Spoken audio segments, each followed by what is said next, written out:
સત્સંગ સાગર યુટ્યુબ ચેનલમાં આપ સૌનું હાર્દિક સ્વાગત છે। આજે આપણે આ વિડીયોમાં સાંભળવાના છીએ રવિવાર ત્રયોદશી રવિ પ્રદોષ વ્રત। આયુ વૃદ્ધિ આરોગ્યતા યા ચાહો સંતાના શિવ પૂજન વિધિવત કરો દુઃખ હરે ભગવાન। એક સમયે સર્વ પ્રાણીઓના હિતાર્થે પરમ પાવન ગંગાના કિનારે ઋષિ સમાજ દ્વારા વિશાળ ધર્મગોષ્ઠીનું આયોજન કરવામાં આવ્યું।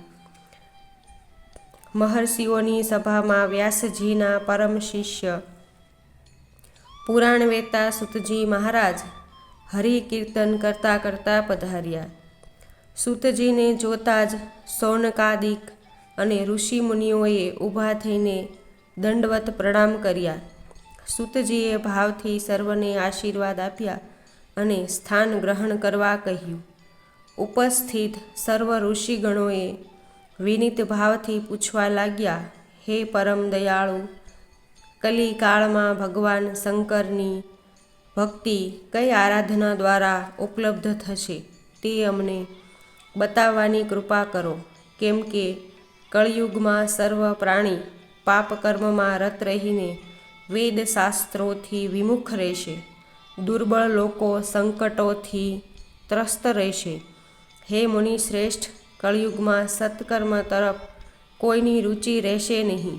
જ્યારે પુણ્ય ક્ષીણ થઈ જશે તો મનુષ્યની મતિ અસત કર્મની તરફ આપોઆપ પ્રેરિત થશે, જેનાથી દુર્વિચારી પુરુષ વંશ સહિત નષ્ટ થઈ જશે। તો હે મહામુનિ, એવું કયું ઉત્તમ વ્રત છે જેનાથી મનવાંછિત ફળની પ્રાપ્તિ થાય છે? આપ કૃપા કરીને એ વ્રત બતાવો। આવું સાંભળીને દયાળુ હૃદય શ્રી સૂતજી બોલ્યા, હે શ્રેષ્ઠ મુનિઓ તથા સૌનકજી, આપ ધન્યવાદને પાત્ર છો। આપનો વિચાર પ્રશંસનીય યોગ્ય છે। તમે વૈષ્ણવ અગ્રણ્ય છો। આપના હૃદયમાં સદા બીજાના ભલાની ભાવના રહેલી છે। તેથી હે ઋષિગણ, સાંભળો, હું આ વ્રત તમને કહું છું, જેના કરવાથી સર્વ પાપ કર્મો તો નાશ પામે જ છે, સાથે સાથે આયુષ્ય, બળ, ધન, ધાન્ય, સુખ, સંપત્તિ અને સંતતિ પ્રદાન કરનાર અને મનવાંછિત ફળ પ્રાપ્ત કરાવવાવાળું આ વ્રત તમને સંભળાવું છું, જે ક્યારેક ભગવાન શંકરે માતા સતીને સંભળાવેલું અને તેમનાથી પ્રાપ્ત મારા પરમ શ્રેષ્ઠ ગુરુજીએ મને સંભળાવ્યું હતું, તે આજે હું આ શુભ ઘડીએ તમને સંભળાવું છું। સૂતજી કહેવા લાગ્યા, આયુષ્ય વૃદ્ધિ, સ્વસ્થ્ય, લાભ અને સર્વ પ્રકારની સુખાકારી વધારીને સર્વ અમંગળને દૂર કરનારું પ્રદોષ ત્રયોદશીનું વ્રત છે। આ વ્રતવિધિ આ પ્રકારે છે। એમ કહીને સૂતજીએ ઋષિગણને પ્રદોષ વ્રતની વિધિ કઈ સંભળાવી અને કહ્યું, ભગવાન શંકરે માતા સતીને અને મારા ગુરુ વેદ વ્યાસ મુનિએ મને સંભળાવી હતી, જે તે તમને સંભળાવી। શૌનકાદિ ઋષિ બોલ્યા, હે પૂજ્યવર મહામતે, તમે આ પરમ ગોપનીય, મંગલપ્રદ, કષ્ટ નિવારક એવું ઉત્તમ વ્રત બતાવ્યું। કૃપા કરીને એ બતાવવાનું પણ કષ્ટ કરો કે આદિકાળમાં કોણે આ વ્રત કર્યું હતું અને તેનું તેને કેવું ફળ પ્રાપ્ત થયું હતું। શ્રી સૂતજી બોલ્યા, હે વિચારવાન જ્ઞાનીઓ, તમે સર્વ ભગવાન શિવના પરમ ભક્ત છો। તમારી ભક્તિ જોઈને આદિકાળમાં જેણે આ વ્રત કર્યું હતું તેની વાત કહું છું।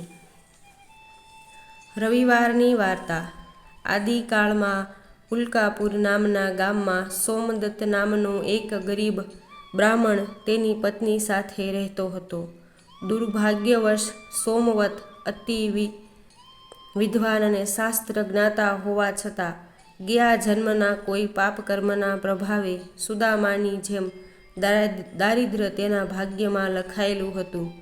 તેની પત્ની સોમાલિકા ઘણી જ ધાર્મિક પ્રકૃતિવાળી હતી, જે પ્રદોષ વ્રત કરતી હતી। સંતાનોમાં તેને વેદપ્રિય નામનો પુત્ર હતો અને કોમલિકા નામની પુત્રી હતી।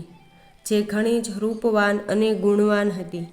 છોકરીની જાત ઉકરડાની જેમ વધે તે કહેવત પ્રમાણે છોકરી પરણાવવા યોગ્ય થઈ ગઈ, પણ ગરીબીને કારણે કોઈ માંગવું આવતું ન હતું, જેથી સોમદત્ત ઘણો દુઃખી અને ચિંતામગ્ન રહેતો હતો. યોગ્ય પુત્ર પિતાની વેદના તરત કળી ગયો.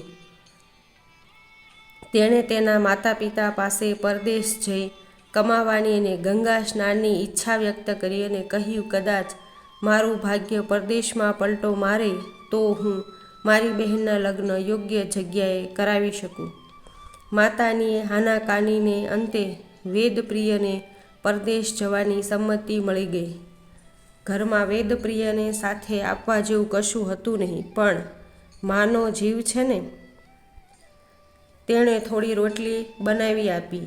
વેદપ્રિય ભાતું લઈ ઘરેથી રવાના થયો. ચાલતા ચાલતા જંગલમાં પ્રવેશ્યો, પણ જ્યારે નસીબ વાંકા હોય ત્યારે કોથળીમાંથી કરડે તેમ વેદપ્રિયને લૂંટારાઓએ ઘેરી લીધો. કહેવા લાગ્યા, તારી પાસે જે હોય તે આપી દે, નહીં તો જીવથી હાથ ધોઈશ. વેદપ્રિય નમ્ર ભાવે બોલ્યો, મારી પાસે મારા દુર્ભાગ્ય સિવાય કશું જ નથી. હા, મારી માતાએ બનાવી આપેલ રોટલીઓ છે જે હું તમને આપું છું. લૂંટારાઓ મનોમન વિચારવા લાગ્યા, આની પાસે કશું જ નથી અને ઉપરથી બ્રાહ્મણ છે. જો વધારે વાર રોકાશું અને આ બ્રાહ્મણ દક્ષિણા માગશે તો લેવા દેવા વગરનું ધર્મ સંકટ આવી પડશે. તેના કરતાં રવાના થવામાં જ વધારે સમજદારી છે. આમ વિચારી લૂંટારાઓ ત્યાંથી જતા રહ્યા. વેદપ્રિય જંગલમાં ઘણે દૂર નીકળી ગયો. થાકના કારણે તે એક વડના ઝાડ નીચે આરામ કરવા બેઠો અને ત્યાં જ સૂઈ ગયો. નજીકના ગામમાં કોઈ ચોરી થઈ હોવાથી સિપાઈઓ ચોરને શોધવા જંગલમાં આવ્યા. તેણે વેદપ્રિયને સૂતેલો જોયો. તેને ચોર સમજી પકડીને રાજા પાસે હાજર કર્યો.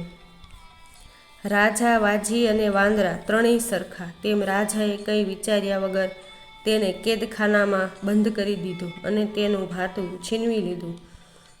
બિચારો વેદપ્રિય સાંજ સુધી ભૂખ્યો રહ્યો. વેદપ્રિય ભગવાન ભોળાનાથનું નામ લેતો સૂઈ ગયો. તેની માતા સોમાલિકા પ્રદોષ વ્રત કરતી હતી અને આજે સંજોગોવશાત રવિ પ્રદોષ હતો. તેની માતાએ તો પ્રદોષ વ્રત કર્યું જ હતું, પણ અજાણતા જ વેદપ્રિયથી પણ આ વ્રત થઈ ગયું. બસ, ભગવાન ભોળાનાથ તો ભોળિયા દેવ છે. તે ભક્તોના દોષ ઓછા જોવે છે. અજાણતા પણ જો ભક્તિ થઈ જાય તો પેલા શિકારીની જેમ પ્રસન્ન થઈ તેને પણ ગણ બનાવી લે છે. તેવું જ વેદપ્રિય સાથે થયું. ભોળાનાથ પ્રસન્ન થઈ ગયા. એ જ રાત્રે ભગવાને રાજાના સ્વપ્નમાં જઈને આજ્ઞા કરી, જેને ચોર સમજી તારા સિપાઈ પકડી લાવ્યા છે તે ચોર નથી પણ મારો ભક્ત છે. આજે તેણે પ્રદોષ વ્રત કર્યું છે, માટે તેને છોડી દેજે, નહીં તો તારું રાજ અને તારી પ્રજા પાયમાલ થઈ જશે. રાજાએ સવારે વેદપ્રિયને સન્માન સાથે રાજસભામાં લાવવા આજ્ઞા કરી. સેવકો વેદપ્રિયને સન્માન સાથે સભામાં લઈ આવ્યા. રાજાએ તેને યોગ્ય આસન પર બેસાડી તેની જાણકારી મેળવી. પછી વિચાર કરી તેને પુરોહિતની પદવીથી સન્માનિત કર્યો અને રહેવા માટે એક મહેલ પણ આપ્યો. વેદપ્રિયે તેના માતા પિતા અને બહેનને પણ તેડાવી લીધા. યોગ્ય વર શોધી બહેનના લગ્ન કર્યા અને યોગ્ય કન્યા જોઈ પોતે પણ લગ્ન કરી લીધા. સૂતજી બોલ્યા, વેદપ્રિયે અજાણતા કરેલ વ્રતનું તેને આવું ફળ મળતું હોય તો જે વ્યક્તિ કામનાથી વ્રત કરે તેને ચોક્કસ ફળ મળે. બોલો ઓમ નમઃ શિવાય.